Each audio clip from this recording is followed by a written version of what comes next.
Why won't insurance adjusters approve contractors' estimates? I'm going to give you what I believe are the 5 top reasons that insurance companies are not agreeing to contractors' estimates.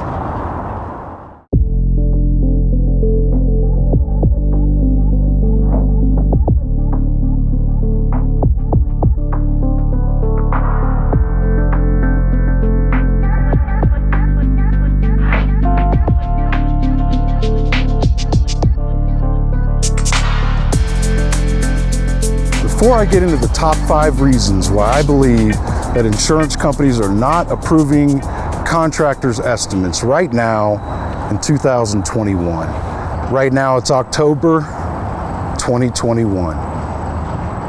The same things that I'm going to talk about now, a lot of the things that I'm going to say are reflective of things that I've been saying for years, which, by the way, 5 years that this channel's been around, and we've surpassed 5,000 subscribers. I think we're like 5,400 and some change now.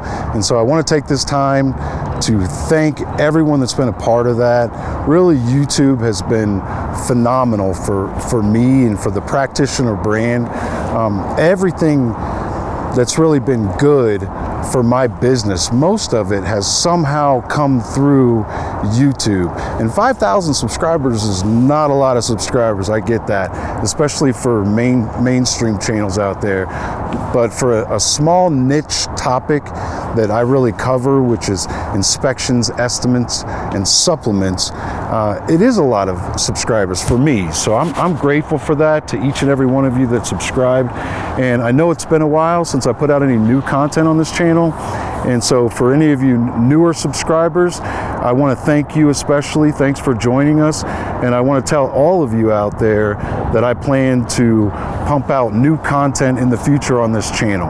You know, one of the things I really struggle with is, what to say that's new in addition to what I've already said for 5 years now.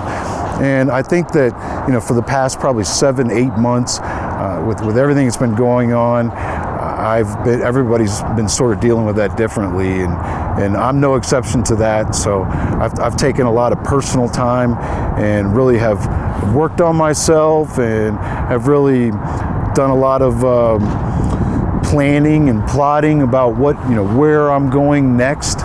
And part of my struggle, to be honest with you, is that if you can think of maybe a writer, and writers go through writer's block, I was sort of running into that wall because I'm like, what else can I say that I haven't already said, over and over again? I went on, traveled the country, did training events, and the things that I talk about are really more fundamental. And people that are joining my channel now, that are watching videos that I made maybe 4 or 5 years ago, are finding out that information that I said back then is still just as applicable now in 2021 here in October than it ever was back then. It really is timeless information. I'm really proud of that. When I look back at some of the things I talked about before, sure, things change rapidly in the insurance restoration industry, but most of the things that I talk about are timeless. They're fundamentals, they're principles that if you follow, you're sure to have success, more than probably what you're used to having up until now. One of the things I always ask is, are you taking the insurance word for it? Are you, the contractor, just going out there and simply just taking the insurance adjuster's word for it? Like whatever they write on that estimate, are you just doing the work for whatever they say that you should be doing it for? And if you're doing that, you need to stop doing that.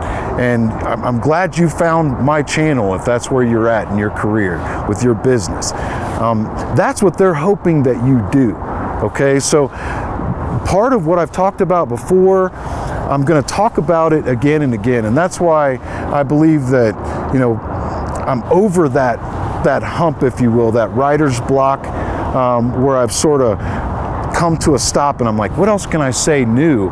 I've really realized that, especially from people that are still watching the older videos and new subscribers commenting on videos that I've made 4 or 5 years ago, I realized that it's a lot like church, so to speak. And I don't want to compare myself to what I talk about with the things that are talked about in any church of any religion. But it is very similar in that you may go to a house of worship every week, and the pastor, the preacher, the rabbi, whatever your faith is, really probably talks about some of the same things that he's been talking about week after week after week for years.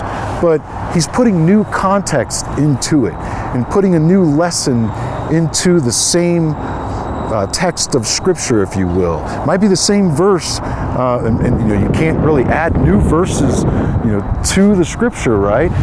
But people are finding new ways to talk about what's already there. And so I think that there's a lesson to be learned from that, for me, in that there's a lot more that I have to say that isn't exactly what I've always said, but I can talk about those things again and again, but adding context to it and adding a new narrative, especially given current stories and experiences that are happening now for some of my clients, for some of my students, for me, and the IES certified training course. I will take a moment to plug that shamelessly. IEScertified.com is still going strong, and I've had nothing but amazing recommendations, amazing testimonials from people that have gone through that course. I want to take a moment to thank all of my students, especially those of you that have stuck through it, have gotten all the way through that. It's packed with information. It's packed with firepower that you can utilize. I say this a lot. The amount that it costs just to sign up for that course, and really is the value that you get between the forms, the building code documentation, the documents, all of the snippets that I have in there, and the 27 or so different example Xactimate estimates, like templates that you can use, their ESX files, to where you can plug them in and use them as your own and modify them as it pertains to your specific job. So there's any type of roofing project, there's fire damage projects, water damage projects, contents, mitigation estimates, really any type of estimate that you can probably think of in the insurance restoration space. There's examples of estimates that I've written in that course that you can have for yourself and start using them right away. And that's immediately as soon as you sign up. So just the documentation, there's over 30 hours of video training in there and audio training, and there's tests and all of that. But just the documents and the forms and the Xactimate estimate templates that you get immediately upon signing up, I think is worth way more than you'll ever spend on the course. So I feel very proud of that, and I just wanted to take a moment to plug that. IEScertified.com is where you can find that. You could also find other ways to connect with me at insurancerestorationtraining.com.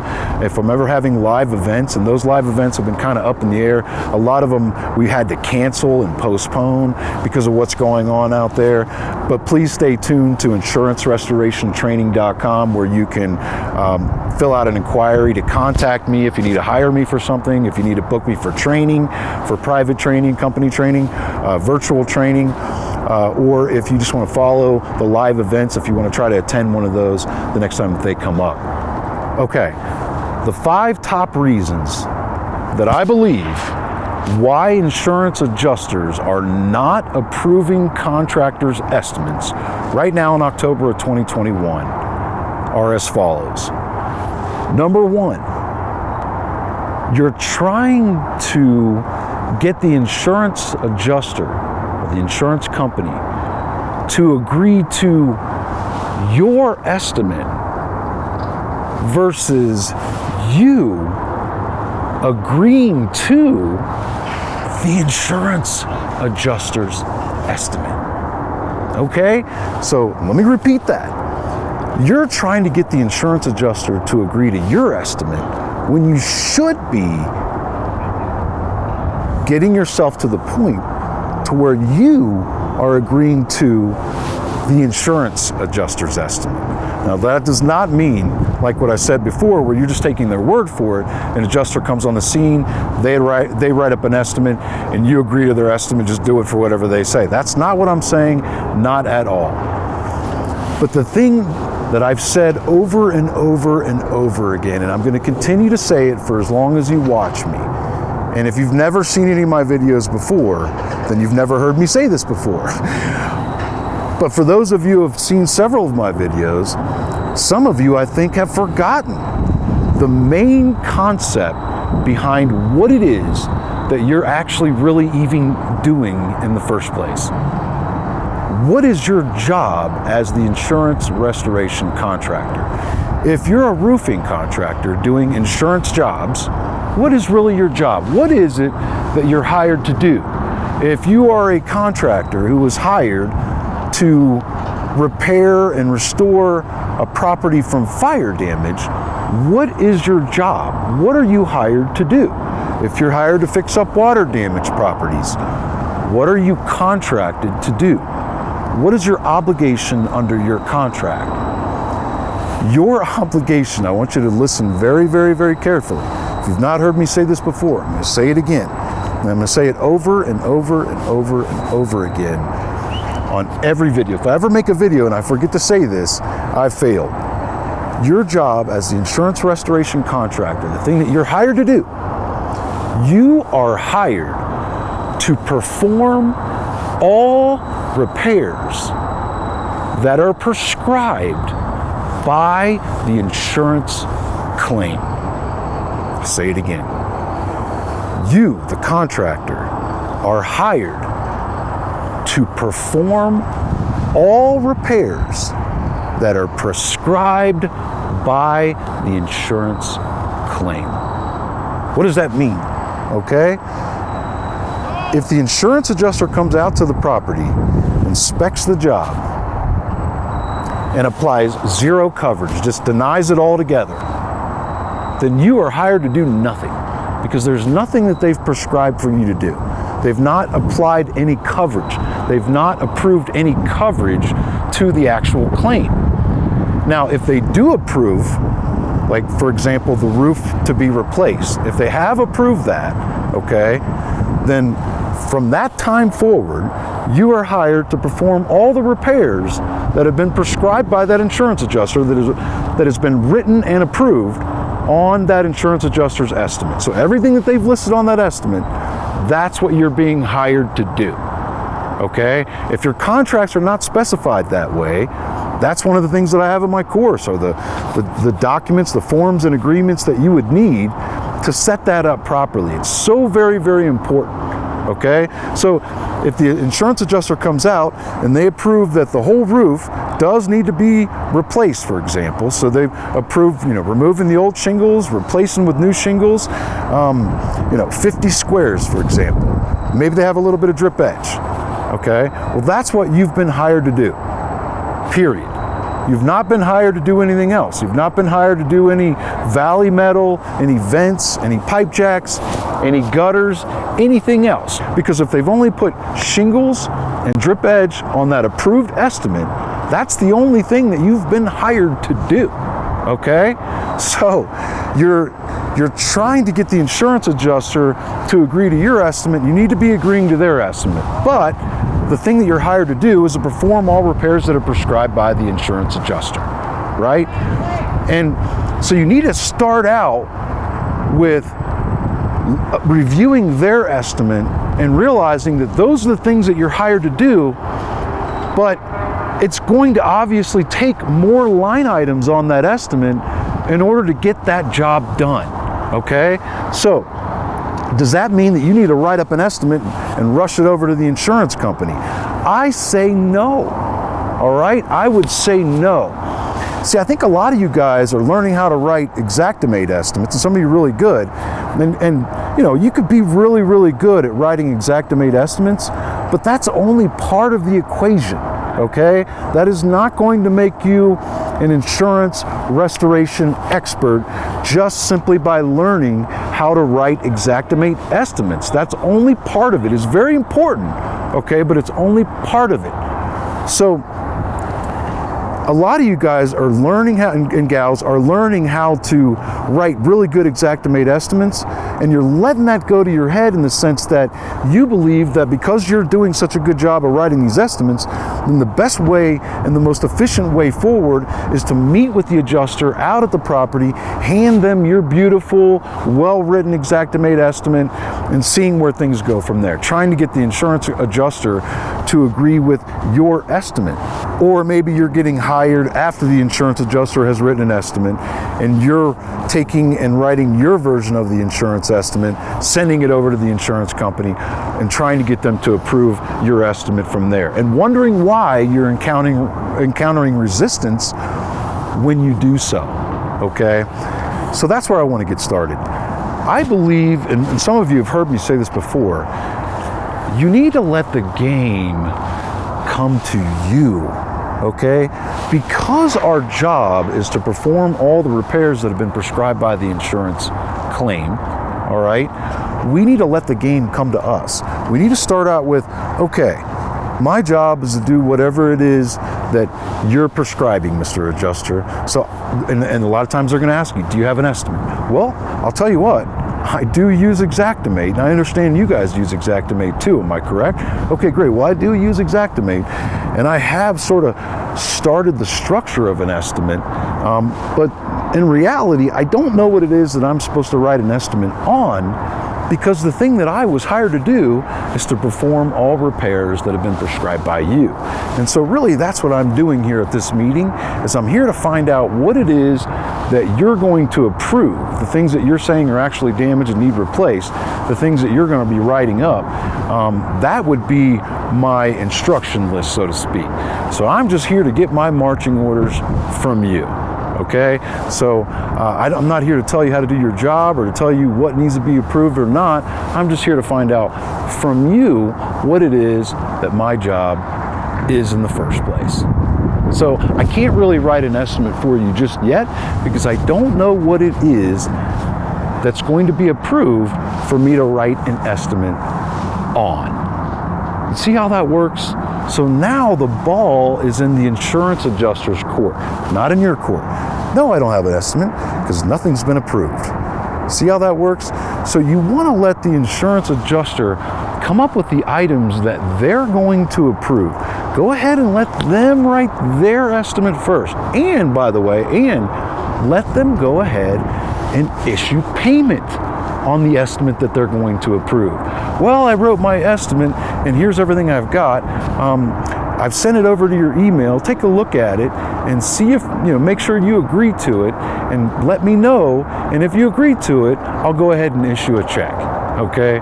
Well, my response to that automatically, without even looking at that estimate, without even thinking about it is, okay, great. Well, go ahead, send it over to me. All right? We'll review it. We'll take a look at it. But we're still planning out the job. We'll have to go and sort of vet that, run that through our estimating department and make sure that there's nothing else that comes up. But I'll tell you what, go ahead, send the estimate, go ahead, send the payment, because we're planning to get started anyway. So we'll go ahead with because again, like I said, our job is to perform all the repairs that are prescribed by you, Mr. Adjuster. So go ahead and send the payment, send the estimate, send the money, okay? And we'll go ahead and get started with what you have, and we'll let you know if anything comes up. Fair enough? Okay, great. Because honestly, what in the world can the adjuster really say to that? What can they say to that? No, I can't do that. No, you got to agree to it. No, they cannot force you to agree to their estimate that they have in order for them to issue payment. Now, I realize a lot of you have seen them try to do that with you, but call their bluff on it. They realize, a lot of them, especially the more the seasoned veteran adjusters, they do realize that holding that money sort of over your head like that is leverage. And a lot of times you'll agree to less in order to get money now. And you don't need to do that. You can get the money now, take the money off the table, and I submit to you, if you've ever followed how I recommend and suggest getting your clients signed up and handling payments with them, and again, back to the agreements that are in my course, I recommend that when payments are issued, that you go over and you collect those payments from your client. Take that money off the table. And I would be happy to tell the insurance adjuster, like, if there are problems with that estimate, and we move forward to the next step, which I'll talk about shortly, I'd be happy to tell them that we went over and picked up the full $25,000 that you just issued. And like I said, if anything comes up, we'd let you know. Well, we're here to let you know. But we did pick up the $25,000. See how that works? Because there's nothing they can say about that, because you went over, took all the money off the table. You now have it. Those who hold the cash makes all the rules. And that's so true here when dealing with insurance adjusters too. If they've not issued any payment, or if they're holding up a big amount on supplements or depreciation, things like that, they will try to hold it over your head to get you to agree to less. I'm just here to tell you, take the money off the table and still don't agree with them trying to get you to accept less. All right? So once they issue payment, even if it's not near enough, right? Because you never said and don't ever say you agree to anything, okay? Never find yourself in that position of saying that you agree with anything that they say, especially the bottom line, like the estimate as a whole, right? Keep the door open. Always try to keep the door open. That's the beauty about insurance restoration, is they have what? They have a supplement process.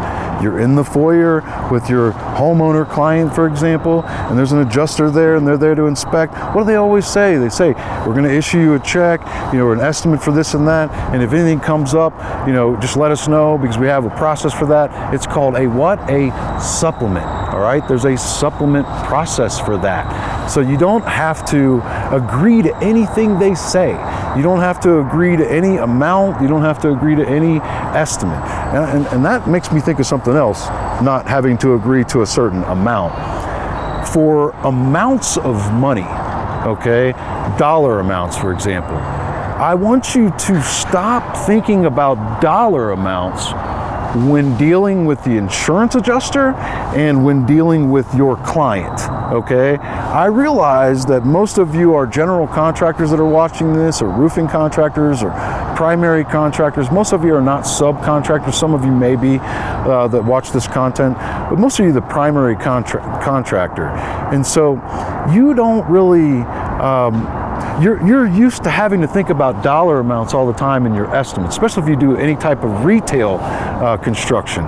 But the only time I would submit to you that you need to continue thinking about dollar amounts are for materials, like when you're purchasing materials and when you're agreeing to labor amounts for any of your subs or anybody you're paying as far as labor goes.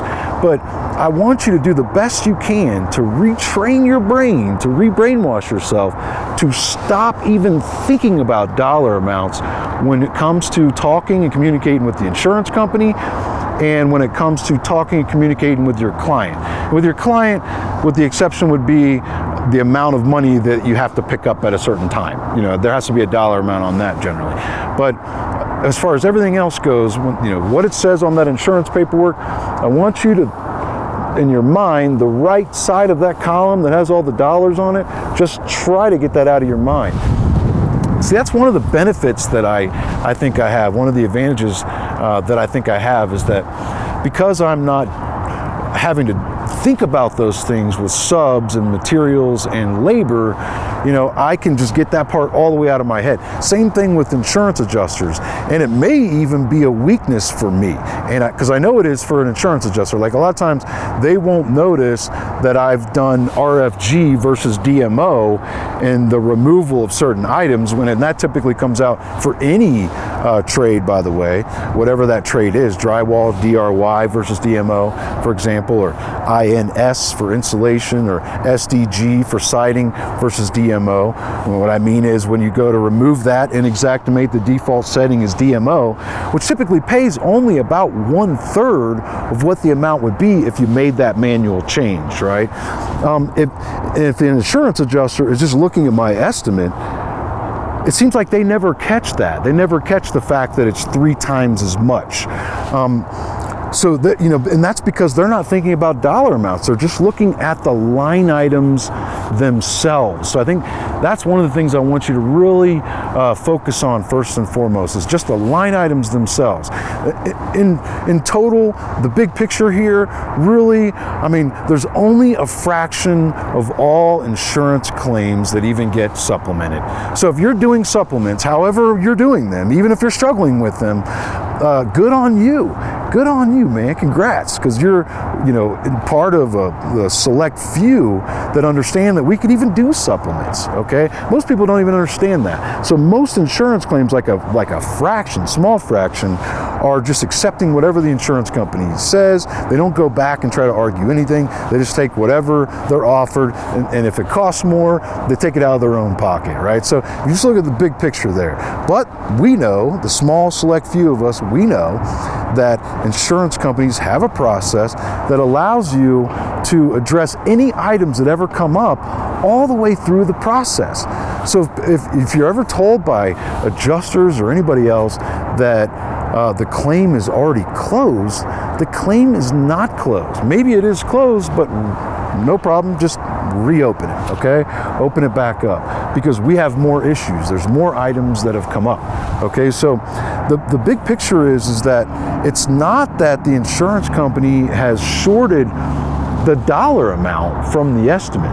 That is the ultimate final result that happens, but that's not the problem. The problem is that the insurance company has not included enough line items that are necessary to do that job on the estimate. Because if they put more line items on the estimate, it's going to equal a lot more dollars, right? So we just need to think about that first. So if the insurance adjuster goes out and applies coverage, like that example we're talking about before, 50 squares of a roof, for example, and he or she says, yep, the roof is totaled out, needs to be replaced, I'm going to write up an estimate. So they write up an estimate, it comes over, it's not at all like you thought it was, because it's only just shingles, a little bit of drip edge. You see there's gutters, there's flashing, and there's all kinds of valley metal, vents, pipe jacks, which, by the way, all flashing must be replaced when rusted, damaged, or deteriorated, right? If you've watched me for a while, you know that. That's a building code. Just about anywhere where you are, no matter where you are, that's going to be a building code. If you dispute that, I can prove it to you. No matter where you are, that's going to be a building code that's going to be required. Vents have flashing, pipe jacks have flashing, everything has flashing. But the other part of that code is it actually says any vents, outlets, edgings, or accessories, I think it says maybe assemblies, that are a part of, it says something else, that is a part of the roof assembly, must be replaced where rusted, damaged, deteriorated. So rust is easy, damage is easy if we see obvious damage to it. If it gets damaged during tear off, that's where most of you think that it has to be done. But how is it installed? With nails, right? With fasteners of some sort. There's holes in it, so it's damaged. It's done. It must be replaced. So you're gonna have to find that specific building code and have some documentation for that. And once you present that to them, and as long as the policyholder has OL coverage, ordinance and law coverage. I'm not going to go clear down that trail on this video, but I have plenty of other videos that talks about ordinance and law coverage, building code upgrade coverage. If they have a mortgage, more than likely they're going to have that coverage. Most people do have that coverage, but you need to make sure that it is there. If they have that coverage, then it's required that the insurance company pays to have that roof replaced according to building code. Or if they didn't put enough measurements on there for something, obviously it needs replaced. If they didn't see all the hail damage, if the gutters are hail damaged, obviously it needs replaced, right? So for whatever reason, they're missing lots of items from the estimate. They're missing the fact that it has steep charges. They're missing maybe 2-story charges. They're missing maybe a chimney, or they're missing skylights, or they're missing flat section, or maybe there's decking that's bad, right? Maybe they're missing a lot of other things. So I don't want to lament about those things, the fact that they're missing from the estimate. Because if the adjuster has approved 50 squares on and off like that, I'm a happy camper. I'm really, really, really happy at that point, right? I'm like happy. I am happy because that is a win. That is cause for a celebration because that is what we call approved and applied coverage, okay? They've applied coverage. They've approved coverage. So I know that that's not the end of it. That's just the beginning of it. So once they've, write up their estimate and, by the way, issue payment, then I'm going to go to let the game come to me. Now the ball's in my court. Hey, my job is to do whatever it is that you've prescribed, but I'm running into some problems with doing that. I'm running into a wall. I'm realizing that the code, the law, requires me to do these other things. I'm realizing that you've missed this and that. I'm realizing that there's damage here that you haven't accounted for. I'm realizing all these things, right? And maybe at that point, it might be time to send them a photo report. Not an estimate, but a photo report to show them all the things that are missing. Or it might be the time at that point to go ahead and generate a full, proper, accurate estimate, like your version of the estimate, inclusive of the photos, the building codes, and everything else that you need to document why those line items are necessary in the estimate, okay? So now I'm submitting that to the insurance company, and I don't believe that they're gonna come back and approve all of my estimate. That's why I say you're trying to get them to agree to your estimate when really you should be trying to get yourself in a place to where you're agreeing to their estimate. And what I mean by that is getting them to add line items to their estimate and then you agreeing at least to those additions. But in my mind, it's never going to be good enough. And I say that because it's just very, very, very rare that an insurance adjuster approves my entire estimate. It just rarely ever happens. And the small, percentage of times where it does happen, I'm usually self-critical. I'm looking at myself and scrutinizing, like, what did I leave on the table? Because that just doesn't happen. They don't approve my estimate. So I'm not ever going to get myself fixated on trying to get the insurance adjuster to approve my estimate, okay? I'm going to look at their estimate and show them why they are missing items from their estimate, and then in order to do the job properly, I'm going to need them to add items to their estimate. You see how that works? And then maybe they want me to submit an estimate of my own at that point, and maybe I do. And if I do, they're still not going to agree to all the items in my estimate. Maybe they will, but they're probably not going to do that. I'm not going to expect it. But again, I'm just going to rinse, wash, repeat. I'm just going to keep doing the same thing. Like I'm going to just repeat the process that I did before. I'm going to take the estimate that they've written, because what's coming with an estimate, with an approved estimate? A check. So I'm going to go ahead and take that check, take that payment off the table, right? Do you agree to it? I sent you over a thing. Do you agree to it? Let me know if you agree. Well, I can't agree to anything right now, but I will review it. We'll go through it. We'll vet it. We'll take it, send it through our estimating department. Let them look at everything. We're still kind of planning. We're going through that process, but we'll work with what you have. And if anything comes up, we'll let you know. Fair enough? Okay, great. And that's how you want to do that. So, and then if you need to do it again, do it again. See, that's the thing, is that there's no limit. Like people say, Chad, how many times do you have to supplement these things? I mean, there are whole sales departments out there, maybe you're one of them, for a large roofing outfit or a restoration outfit that are going around and telling their guys, like in training, like, hey, listen, there's going to be 3 checks. There's going to be 1 check in the beginning, there's going to be a supplement check, and then there's going to be a depreciation check. Well, I don't know what school you went to, and that's, no school on that, right? But school of hard knocks experience. My experience over 20 plus years in this business, that's hardly ever something that you can count on and try to make as a part of your process. Because in my experience, how many times you have to supplement it, how many payments are there? As many as necessary. I will supplement it as many times as necessary, okay? So that's the first reason why adjusters are not agreeing, okay? Is you're trying to get them to agree to your estimate when you should be getting yourself to the place to where you're agreeing to the new items in their estimate, all right? The number 2 reason out of the top 5 reasons why insurance adjusters don't approve contractors' estimates in October 2021 is that you are sending your estimate, like when you are getting to that point, you're sending your estimate, or even maybe your supplemental concerns, or maybe you're following the advice I gave you in the first point, but you're sending your concerns, your points of supplement, right? You're sending those to the wrong place. So that's the number 2 reason. You're sending your supplements to the wrong place. And this happens with so many people. I mean, it happened with me, probably everybody out there goes through this process unless they have someone already in place that they're able to learn from, which I didn't. I regret that more than anything, that I took so long to get where I'm at as far as the level of understanding and experience and knowledge and expertise in this business. It didn't need to take that long. But we didn't have as much social media. I was ignorant, stubborn. I thought that I was the hottest thing going, so why would I need to learn from anybody else out there that's having success? Just total ignorance, right?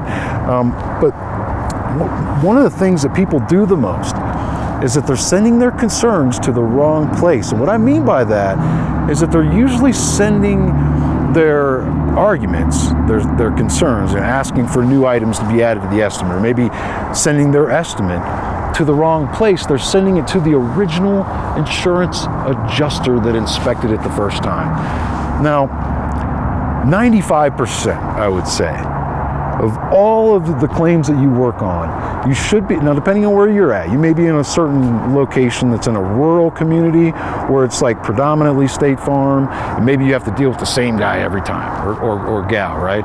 So, but most claims, no matter where you are, most insurance claims, most insurance companies, that original field adjuster that came out to write that initial estimate, they're gone, okay? So, like, if you just give it some time, they're going to be paid on that claim after they've written their first estimate and a payment has been issued. They're going to get paid. Let that process play out. Let them get paid, okay? And if they're coming in like on a CAT team, like as a part of a hurricane that happened, or a major hailstorm in an area where they had to bring in a lot of adjusters from other places, you may have already found this to be true, where you're trying to contact them, and and if they do respond to you at all, they're like, hey, I'm not even there anymore. Like, I'm in Baton Rouge, Louisiana, and you're working on stuff that was in Florida, but they're long gone. So I also find that a lot of times that I've seen people get resistance when they try to send their supplemental concerns to that original estimate or that original adjuster, because the adjuster hasn't been paid yet. So you're kind of like holding up their payment, like they have to now draw this out, and you're becoming a problem, and now they can't, they feel like they can't issue the payment. That's why I like to let them just issue the payment, right? Let them write the estimate, issue a payment, take the money off the table. Let them get paid, and then we can go back with supplemental concerns later, right? We do not have to let the payment be held up while we agree to something, all right? So no matter what kind of situation you're in, even if you're in that situation that I mentioned previously with State Farm, I want you to take that, your estimate or your concerns, whatever your problems are, wait a good 10, 14 days after that original payment went out, and then contact State Farm directly. So that'd be State Farm Fire Claims at statefarm.com with the claim number in the subject line, no dashes, and take that up with them directly. There's other videos on that I put out. There's certain numbers you can call and teams that you can call where you can get through to an adjuster. And maybe when I follow that process, maybe I talk to an adjuster who agrees to a bunch of things but doesn't agree to a bunch of other items, right? Like, hey, I agree to these items, but I don't see why you have these there. They're not warranted. They're not needed. They're denied. Okay, great. Well, send the check, send the payment, right? And then guess what I'm going to do? I'm just going to go back through and call inside again and talk to a completely different adjuster. State Farm's really easy to do that with, because if you follow that process, you're usually going to talk to a separate adjuster each time. So you get hung up because you're trying to talk to that same adjuster before to get them to agree with your next level of supplementation, if you will, for lack of a better word. So don't do that. Just keep going back over their head. Even if you're stuck with an adjuster all the way through from cradle to the grave, start to finish, Usually farmers is like that on their commercial stuff, for example. And then your smaller communities, there are other companies out there where you're just going to be stuck with that same adjuster all the way through. Even if that Travelers is one like that, even if that's the case, send everything back through, take the money off the table, don't agree to anything, but send everything back through to the inside. So I've had Allstate adjusters tell me, stop doing that because every time you're doing that, it's going to my supervisor.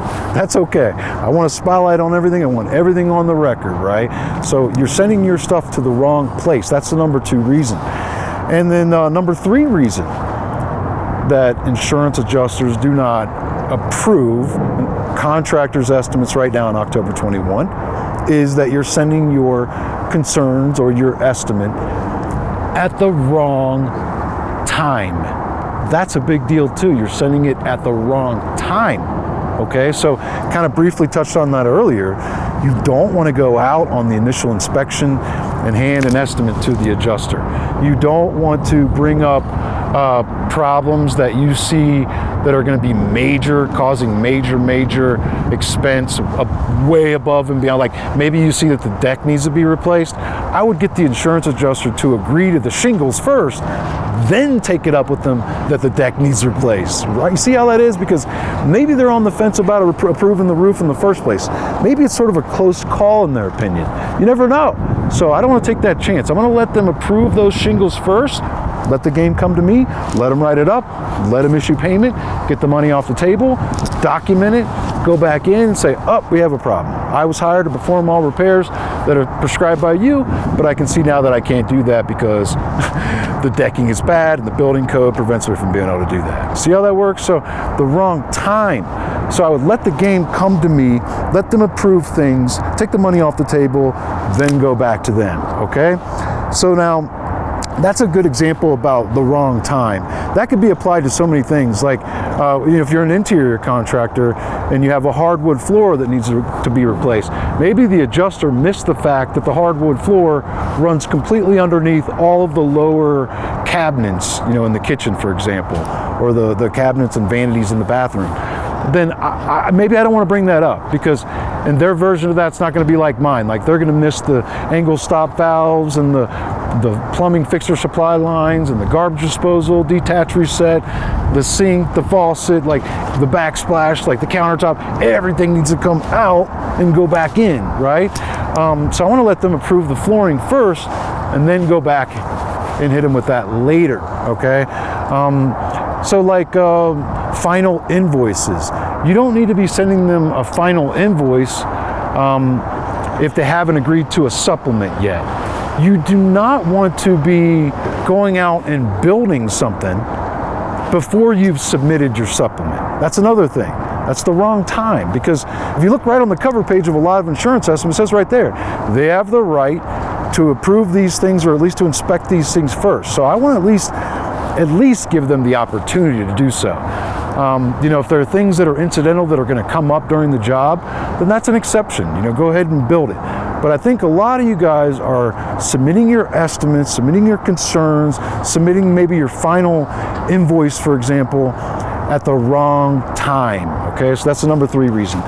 The number 4 reason why insurance adjusters in October of 2021 are not agreeing and approving your contractor estimates right now, and this is huge, and again, if you've seen me much at all, this is one of my big, huge strong points. This is one of my big, huge, see, there's not like any, I say this a lot too, there's not like any real big secrets out there, or special form that you can get a homeowner or a business owner to sign that opens up the O&P, the overhead and profit, that opens up the additional items or the building codes, right? It's really not that at all. So the number 4 reason why people are not getting approvals is you're not submitting enough documentation to the insurance company. I say it all the time, right? Like in my mind, every job site, like every project, I try to kind of think of it like it's a crime scene that must be investigated, right? It's a crime scene that has to be investigated, like CSI style. Something happened to cause the damage, and so there's a story there, and we have to document what that story is, okay? So we have to identify all the damage. Contractors, you are allowed to identify damage. Don't let anybody else tell you that you're not. That you better be able to identify damage. So you have to identify all that damage, but just because you've identified it, you now have to convey that to the insurance company. They've got to be able to see what you've identified and be able to recognize what it is that you've actually identified, right? So, it amazes me how many pictures that contractors take. Some take none at all. But even guys that I've known for years that'll ask me for advice and will come and ask me to do something to help them, that maybe have even gone through and watched tons of my videos. It amazes me that when you get right down to it, they send me over what they've got, and they've got like 10 pictures, 20 pictures. Like, you've got to have hundreds of pictures, at least 100. I mean, in my world, it's usually at least 300, right? But you have to have at least 100 photos on any job. I don't care how small it is. And because there's never a situation where there's too many photos for the insurance adjuster. They may complain, let them complain. You may have trouble getting them all onto your Xactimate so that it'll all fit on one PDF. There's a setting where you can make them smaller, you can fit more per page. Do that, all right? But still, you've got to take more photos than you'll ever need. Like, never be upset or frustrated because you have too many photos on any one job. Never get mad at one of your staff because they took too many photos, right? So you got to take way more photos than you'll ever need. Invest into drones. I got my camera here. I've got the Mavic Zoom here. It's amazing, but there's other ones that are much less costly. I have a Canon Rebel. There's other ones that are much less costly, but make at least the simple investments. Moisture detector, thermal imaging, infrared, FLIR guns. And those are way more expensive. I'm not saying you got to go rush out and do that now, but simple basic things like pitch meters and gauge meters to find out how heavy a certain shingle is. Are you inspecting every room, closet, and hallway on every single project? I would venture to guess you're probably not. But if you're not, you need to be. That's going to be the thing that's going to set you apart from everybody. You're going to be selling more jobs just simply by doing more detailed inspections. I mean, I can't stress that enough. In my mind, if I'm involved with a job, there's never going to be anyone associated with that project who is going to know more about that job than I am. No one's going to be more familiar with the details on that job than I am. That's my advantage, okay? The insurance company is never going to invest in sending people out there that are going to spend the kind of time that you are. That's your edge on them. Like, they're not going to be out there the whole time when you're building. You can be. You've got people that are going to be. So you can take photos throughout the build to document the decking, to document the flashing coming off, going back on, the damage in the flashing, right? The building code documentation. You cannot be relying on building codes to get them to approve certain items if you don't even know the first thing about the building code that you're referencing. You can't reference the wrong year of building codes, for example, or you can't be saying on a residential job that it's an IBC code when really it's an IRC, International Building Code versus International Residential Code. You can't be saying that it's a 2012 International Residential Code when it should actually be a 2015 International Residential Code, right? You can't be referencing the wrong code to stress your point, for example. So you got to invest at least a little bit into yourself to learn about the basics of these codes. Again, quick plug, IEScertified.com. I mean, give me a freaking break. You're not gonna, you're gonna be set apart just by the information you'll gain from that course. Just by gaining some of the information from my videos. But you've got to get a basic understanding, if you're in this business, about building codes. I say this as someone coming to you who didn't always get that, who most of my career didn't get that. And I'm ashamed of that, meaning that there are many items that I could have got approved from my clients that I didn't get approved because I didn't know what the heck I was doing when it came to building codes. I just didn't know what I was doing. But when I finally got it, I realized, man, then I really felt stupid because of how easy it really was to grasp. Incredibly excited about all the potential, learning that they're all, that it was going to be much easier for me to get, more line items approved now, but devastated that I left that on the table all those years, right? So you got to have better documentation. You've got to be more prepared. You have to invest at least a little bit of time into yourself and maybe a little bit of money too, right? But you've got to do that. So I realized that came at number 4, probably should have been number 1. The biggest reasons why contractors are not getting approvals, they're not getting enough documentation. It's just simple as that. All right, that brings me to the final one, number 5. The number 5 reason why insurance adjusters are not approving contractors' estimates in October of 2021 is that too many of you have not learned when to let go. Too many of you are not knowing when to let it go, man. Sometimes on certain items, you've got to let them go, okay? You don't need to get the insurance company, the adjuster, to approve every last line item in your estimate. It's never going to work like that. It's never going to happen. Like I said, very rare that it even happens. And so you need to do a better job in your inspection and your documentation, okay? Like, to me, like I said, not enough documentation. I should have said not a good enough inspection and not good enough documentation. The inspection is everything, right? Like if you don't do a proper inspection, then forget about all the rest of the steps. It's not going to work out for you like you might hope. Or nothing's going to set you apart from the average Joe contractor who is also presenting themselves to your client and competing for their business. Nothing's going to set you apart, okay? So if you have a better inspection, if you treat it like a crime scene that must be investigated, and you don't miss anything, you're inspecting every room, closet, and hallway, but also every inch of every elevation. So the front elevation, the right elevation, the rear elevation, the left elevation, and then all other structures, all the fencing, right? All the patio stuff. Are you getting up into the attic? You got to do that. What's going to come as a result from that is you're going to find way more line items to put on the estimate. And of course, like I said, it is important to write a good Xactimate estimate so that you are aware of the items that are available to you, like the opportunities that are there.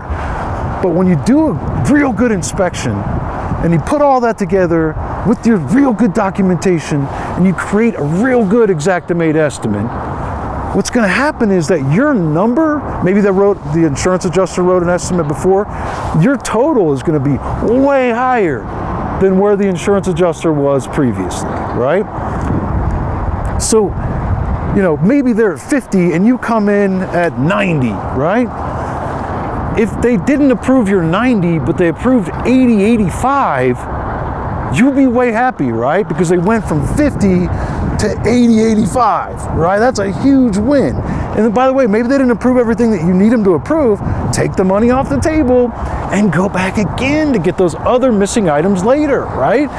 So it's just a matter of when have you had enough? When is enough enough? Because if you're following all the principles and fundamentals that I continuously lay out all the time, then that means you're getting way higher totals approved, you're making way more money, you're getting a lot more profit. But it does not mean that you got to get every dime worth of profit that's available out there. You don't need that. That's greed. I submit to you that is greed, okay? You do not need that. So I always look at it like, if I don't do a good enough inspection and I don't write a good enough estimate, then it's not going to be as high, my estimate, as where it could be, right? And when I write a real good estimate, a lot of my contractor clients have said, hey man, Chad, you got it at 80, could you bring that down to like 70? I don't want it to be any higher than 70 because I feel like, they might not like that. And then I always say to them, okay, but you realize if I bring it down to 70, if I start at 80, they're going to try to get us down, right? If I start at 70, they're going to try to get us down. If I start at 50, they're going to try to get us down, because that's what their job is. That's what their job is. They're going to always try to get that estimate down. So that's the importance of getting it as high as it possibly could be. Not assuming that it's going to get approved at that high number, right? But if you've done that, then you can afford for it to come down a little bit for the final result, okay? So just a quick breakdown of how my strategy on most claims, and I've gone through this in my live training events and in my course, is I really, when I'm sitting down, hashing out the items in the estimate that are necessary, the difference between my estimate and the adjusters, for example. Maybe they're asking me to go through, and we're doing sort of like an audit on every item that I have in my estimate. We're going through those as to why each one is necessary, which, by the way, I want to get them in that arena, okay? So if they're not sitting down with me talking to me about each and every item, that's not a good thing. I want to get them to that place and force them to do that, right? Like one of the things I like to say, they say, hey, you sent over this estimate, it's crazy, it's way high. I like to respond with, what item or items in the estimate did you have a problem with? Let's go through them, right? So when you do that and they ask you why you have this there, you kind of respond to them, I want to take those rebuttals, if you will, or those objections that the adjusters are coming with, and I want to place them into one of three buckets: the A bucket, the B bucket, or the C bucket, meaning my response to them is going to come from one of those three buckets, right? And I'm just going to do a quick breakdown on this because I've talked about this a lot, but the quick version is that the A bucket are items that when they come at me, I'm already willing to just throw those out the window, okay? And what are those items? They're more like, a lot of insurance companies don't want to pay for removal of the ridge vent and the ridge caps, and sometimes the removal of like the pipe jacks and the vents, or maybe something else like or for fire damage, something interior. They don't want to pay for masking and taping, right? Something they don't like to pay for, or maybe it's a policy of theirs, right? But how can I then prove to them during the build that I had to remove the item? I mean, that's something they already know now. So that's a fruitless and pointless argument, right? So it's something that I'm not going to be able to win. If it's a building code issue, I can win that. I can force that. I can provide the documentation that proves it. I can show them pictures of damage or damage flashing, right? During the build, I can show them damaged decking. That's something that I can prove. But the removal of a pipe jack, right? Like, that's not an argument. And how much is that even worth, by the way? That's not an argument that's not a hill that I want to die on, right? To me, that's spending pointless time. It's just wasting time to try to focus on getting the adjuster to approve to these silly items, really, right? So that doesn't mean that I don't put them in the estimate. On the contrary, I definitely put them in there because I almost know that they're going to be gunning for certain things like that, and I almost want to give it to them and I want to put them high up in the estimate. I want them to pick them out. It's almost like it's bait, like it's sitting out there for them to grab it up, So they come, they say, hey, we don't approve that, we don't agree to that, we don't pay for that, we don't pay for that. Okay, great. I'll tell you what, like I said, I'm extremely reasonable, willing to work it out. So I'll tell you what, I'm willing to just let that go. We can just throw that right out the window. So now they're like, wow, this guy really is easy to work with. And I'll do that with several items right off the bat. And that's what I call the A bucket, where I just literally throw them out the window because I knew that I could afford to do that in the first place, right? And then psychologically, subconsciously, it gives me leverage with the adjuster because the further the adjuster gets down on that estimate, the less and less I'm going to be willing to agree to throw those items out. They're going to find more resistance the further they get down. So, especially when it comes to, like I said, building code items or items that are truly necessary. Those are items that I intend to clear up right now. So the B bucket is these items are items that I believe I already have enough information right now, documentation, photos, whatever it is, to be able to prove to this adjuster, have that argument right here and now. Maybe I got to send them over something or point them to a certain page in the estimate where I have photos or where I have building codes, but I believe I can get them to agree to that now. So I'm going to have that fight now. That's the B bucket, right? And wherever I get to, like maybe the adjuster agrees to a lot of those items, but certain items they don't want to agree to. If that's the case, right, then I need to let go of the items they're not going to agree to. I'm going to take what's on the table, off the table, take the payment, take the cash, and then maybe go back to them later. If it's something that important to me, which I really believe they need to pay for, I'll take what they're willing to go, get them to go as far as they'll go, right? Take what they're willing to pay for now, take it off the table, and then go have the fight again on the next round, right? And that'll hopefully be with a totally different adjuster. And because they've already approved so many things at that point, and they found themselves so far in, we probably only have a few items. It's probably not going to be as hard to deal with at that point. Final item, C bucket. These are items where I'm like, okay, I'm going to let these items go now, but I'm going to come back and get them after the build, because I'm going to prove during the build that they are in fact necessary. Okay, so that's the C bucket. Okay, so what does that mean? That basically means that I've had my fight with them. I've gone through the A, B process, and during the B process, like they're not willing to give it to me now, right? They're saying, no, we don't see why it's necessary. We don't see why you have to take off the gutters in order to get to the drip edge, even though it's nailed through the gutters right onto the drip edge, right? Directly to the fascia. They don't agree with you, right? And it's something where you don't have enough documentation now, but you know you can get the documentation during the build. Maybe you know the deck's bad, but you can't really prove it until you get into it. So that's what I would call the C bucket, and I would just let them know exactly like this. No problem, Mr. Adjuster. My job is to perform all the repairs that are prescribed by you. And so I believe that's going to be necessary. I don't think there's going to be any way around that. Like, I don't think you could do the job without doing that item also. I believe that's going to be necessary, but really, I'm just here to follow your instructions. So I'm going to give it a shot. I'm going to give it an old college try. I'm going to go out there and try to do it the way you've prescribed.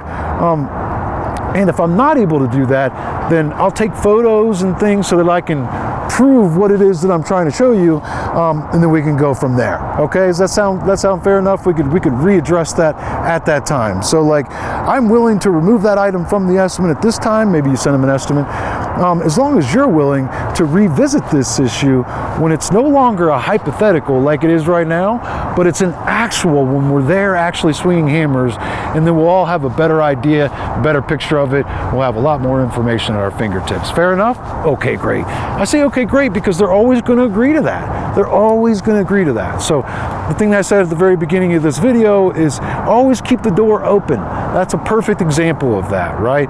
So you need to let go. You need to know when it's time to let them go.